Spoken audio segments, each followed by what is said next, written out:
Hi everyone, this one is the key to worksheet from week 9, day 2, I believe it is.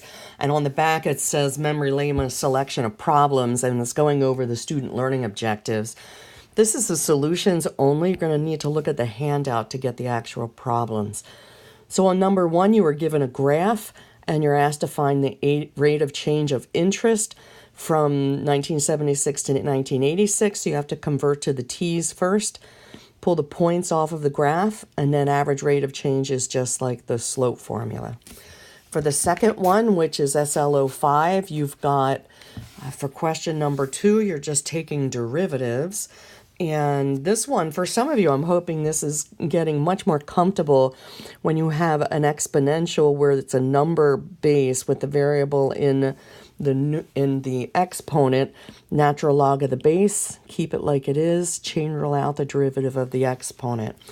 For the second one, base e, it really is the same formula as this, but natural log of e is just 1. So even if you write natural log of here, you have to cross it out and write a 1. So it's keeping it like it is, chain rule out the exponent, derivative of x cubed, derivative of -2 is 0.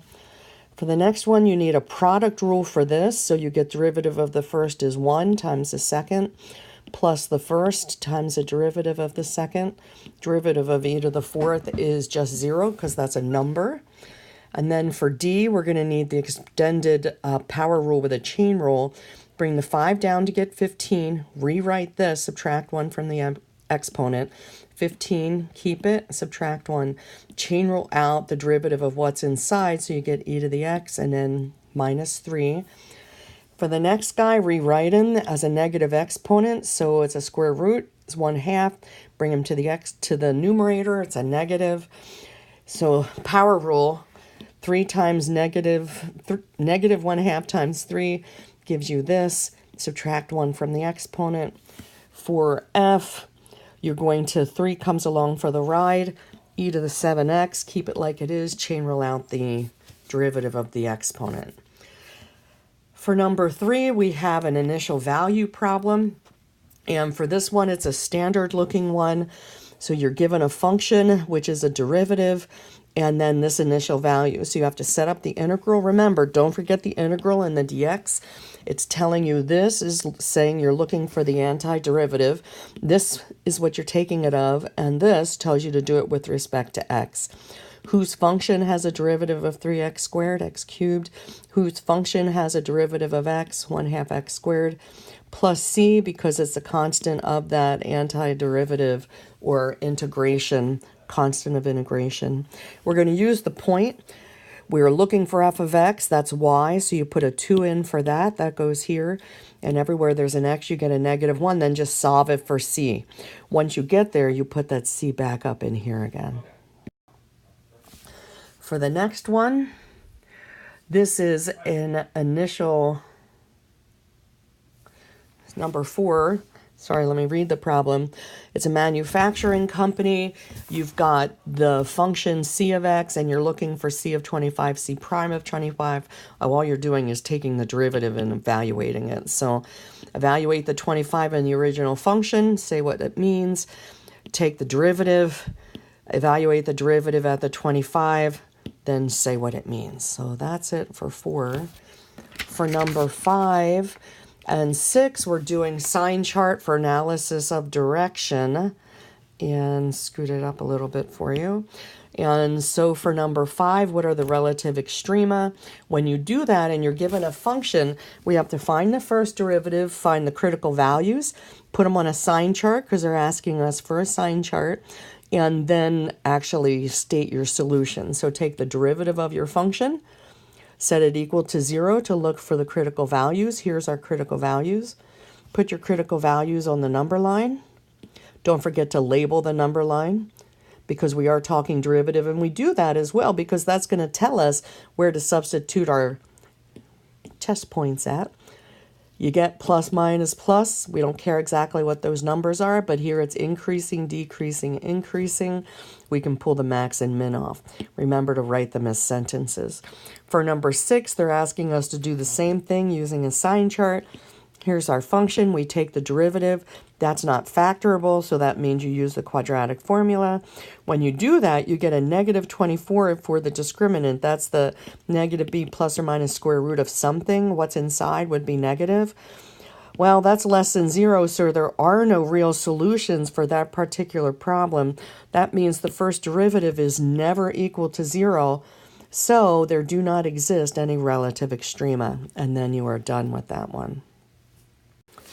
For the next one, number 7, 8, 9, and 10, this is all max-min problems with single variable functions, SLO 7. We have revenue and cost. They have it on an interval. They are asking us, so this is the seamstress, and that's saying she can make at most none, but at most she can make 15 dresses. We're trying to maximize profit, so we need the profit function. Revenue minus cost. Don't forget, distribute the negative sign over to this guy. Collect like terms, you have profit. Take the derivative, set it equal to 0, find your x. We have an interval, so that means we are going to use the absolute extrema definition, finding endpoint values as well as finding it at our critical value. And so when we do that, we get 50 over 7 is the largest number, which is about 7. So she should make about 7 dresses to maximize her profit.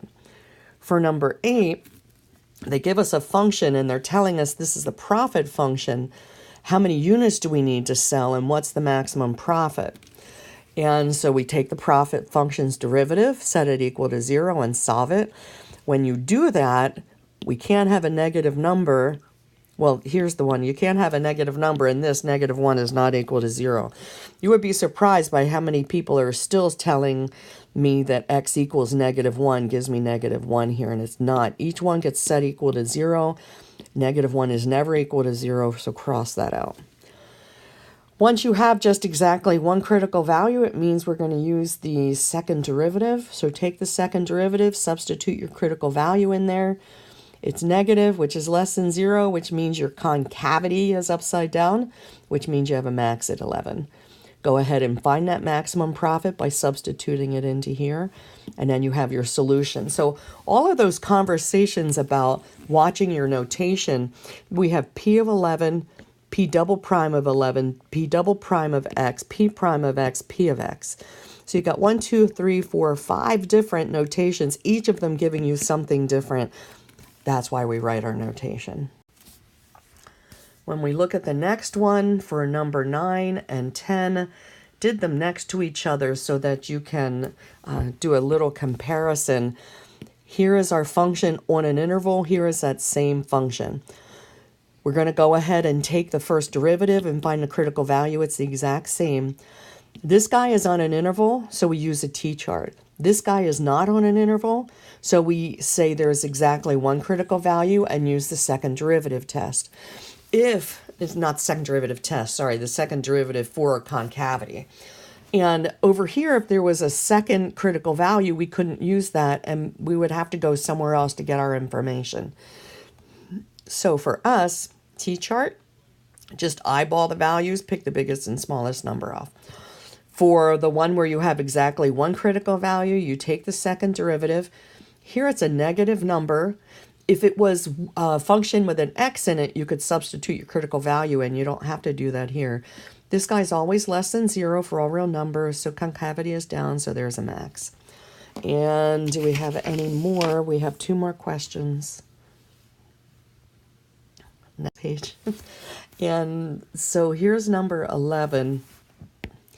They're asking us to solve application problems, profit, cost, revenue, marginal profit, cost, revenue. So for the first one, they give us the marginal profit, which is the change in profit with respect to how many you're selling. And then they also give us an initial value. When X is 0, you're not selling any, what your profit is. In order to find the profit function, we have to take the integral dx with respect to x of the profit function because we have the derivative and we're trying to get backwards to the original function. Whose function has a derivative of 165? Whose function has a derivative of 0.18x? Whose function has a derivative of negative 0.0018x squared? And then once you have that, you're going to use the point they give you to find the C, and then just put the C in, and you're done. For number 20, the last one, it's a toaster manufacturer. It's got marginal cost in dollars, so we've got the derivative here. They want you to find the cost of producing 100 toasters. Well, we have the rate of change for producing toasters and what that rate of change for cost is, but we need the original cost function, so we have to take the integral. Substitute your function in. We're doing it with respect to x, whose function has a derivative of 2x, whose function has a derivative of 10. You get this guy. Put your initial value in to find the c. Okay, now we have cost. What's the cost of 100? Put the 100 in, and then you're done. So that's it. Hope you're having a great day.